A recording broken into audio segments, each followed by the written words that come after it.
ನಮ್ಮ ಆಂದೋಲನದ ಶ್ರೀಗಳಾಗಿರುವಂತಹ ಸಿದ್ಧಲಿಂಗ ಸ್ವಾಮೀಜಿಗಳ ಬಗ್ಗೆ ಬಹಳ ಉಡಾಫೆಯಾಗಿ ಮಾತಾಡ್ತಾ ಇದ್ದಾರೆ. ಅದು ಕೂಡ ಬಂದ್ ಮಾಡಬೇಕು. ಇದು ವೀರಶೈವ ಲಿಂಗಾಯತ ಸಮುದಾಯ ಸಹಿಸಿಕೊಳ್ಳಲಿಲ್ಲ ಅನ್ನಕ್ಕಂತ ಒಂದು ಮಾತನ್ನು ಇಲ್ಲಿ ಹೇಳ್ತಾ ಇದ್ದೀನಿ. This video is sponsored by Max Multi Speciality Hospital, 24/7 emergency trauma and critical care center with advanced services, located at Hagarga Circle, Ring Road, Gulbarga. ವಿಶ್ವಗುರು ಬಸವಣ್ಣನವರಿಗೆ ಇವತ್ತು ಕಲಬುರಗಿ ಮಹಾನಗರದಲ್ಲಿ ಸರ್ದಾರ್ ವಲ್ಲಭಾಯ್ ಪಟೇಲ್ ವೃತ್ತದಿಂದ ಮಾನ್ಯ ಜಿಲ್ಲಾಧಿಕಾರಿ ಕಚೇರಿವರೆಗೂ ವೀರಶೈವ ಲಿಂಗಾಯತ ಸಮುದಾಯದ ಒಂದು ಬೃಹತ್ ಕಾಲ್ನಡಿಗೆ ಜಾತ್ರೆ ನಡೆಯಿತು. ಏನಂತಂದ್ರೆ ಒಂದು ಜಿಲ್ಲಾಧಿಕಾರಿಗೆ ಒಂದು ಮನವಿ ಸಲ್ಲಿಸುವ ಸಲುವಾಗಿ ವೀರಶೈವ ಲಿಂಗಾಯತ ಮಹಾವೇದಿಕೆ ಕೊಟ್ಟಿರ್ತಕ್ಕಂಥ ಈ ಕರೆಗೆ ಬಸವಾಭಿಮಾನಿಗಳು, ವಿವಿಧ ವೀರಶೈವ ಲಿಂಗಾಯತ ಸಮುದಾಯದ ಸಂಘಟನೆಗಳು ಮತ್ತು ಹಿಂದೂಪರ ಸಂಘಟನೆಗಳು ಎಲ್ಲರೂ ಸೇರಿ ಮಠಾಧೀಶರ ನೇತೃತ್ವದಲ್ಲಿ ಈ ಒಂದು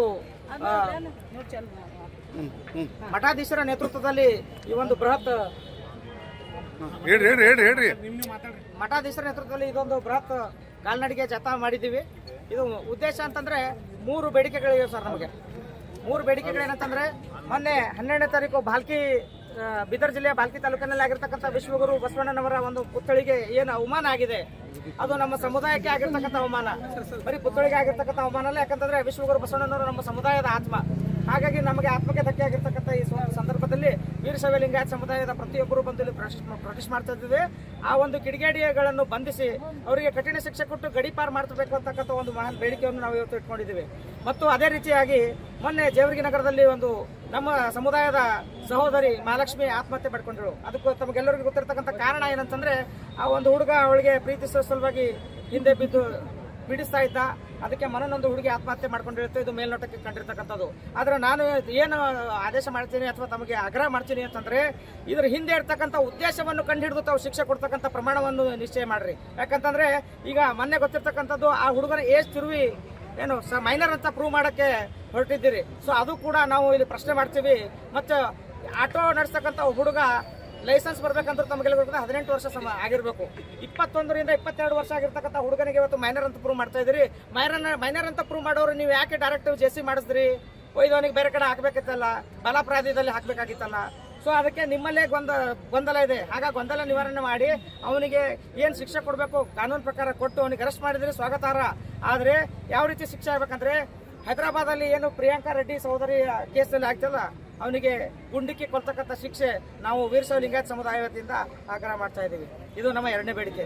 3ನೇ ಬೇಡಿಕೆ ಏನಂತಂದ್ರೆ, ನಮ್ಮ ಸಮುದಾಯದ ಮಠಾಧೀಶರು ನಮ್ಮ ಸಮುದಾಯದ ಕಳಶ ಇದ್ದಂಗೆ.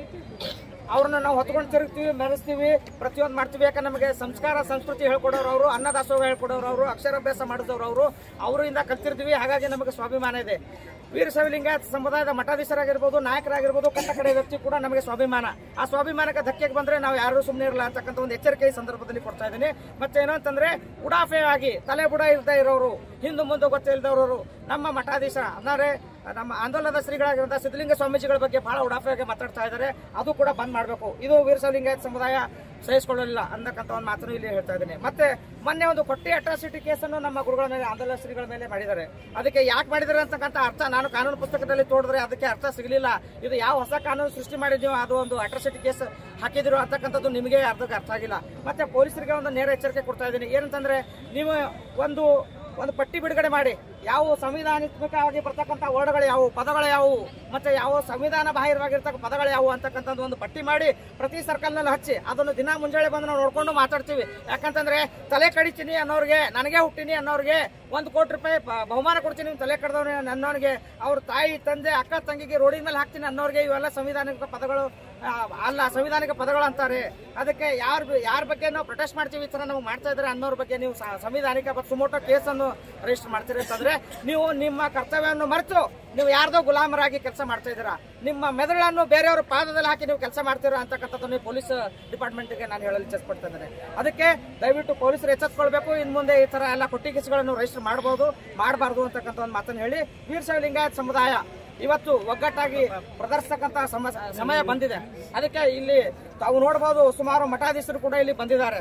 ಹಾಗಾಗಿ ಮುಂದಿನ ದಿನಗಳಲ್ಲಿ ವೀರಶೈವ ಲಿಂಗಾಯತ ಸಮುದಾಯದ ಬಗ್ಗೆ ಆಗಲಿ, ಮಠಾಧೀಶರ ಬಗ್ಗೆ ಆಗಲಿ, ಮತ್ತೆ ಯಾವುದೇ ನಾಯಕರ ಬಗ್ಗೆ ಆಗಲಿ ಮಾತಾಡುವುದಕ್ಕಿಂತ ಮುಂಚೆ ಒಂದು 10 ಸತಿ ಯೋಚನೆ ಮಾಡಿ, ನಾವೆಲ್ಲರೂ ಇದೀವಿ, ನಮ್ಮನ್ನು ದಾಟ್ಕೊಂಡು ನೀವು ಅವ್ರ ಹತ್ರ ಹೋಗ್ಬೇಕಂತಕ್ಕಂಥ ಒಂದು ಮಾತನ್ನು ಈ ಸಂದರ್ಭದಲ್ಲಿ ಹೇಳಿ, ಇಲ್ಲಿ ಬಂದಿರತಕ್ಕಂಥ ತಮ್ಮೆಲ್ಲರಿಗೂ ನಾನು ಧನ್ಯವಾದ ಅರ್ಪಿಸಿ ನನ್ನ 2 ಮಾತನ್ನು ಮುಗಿಸ್ತೇನೆ.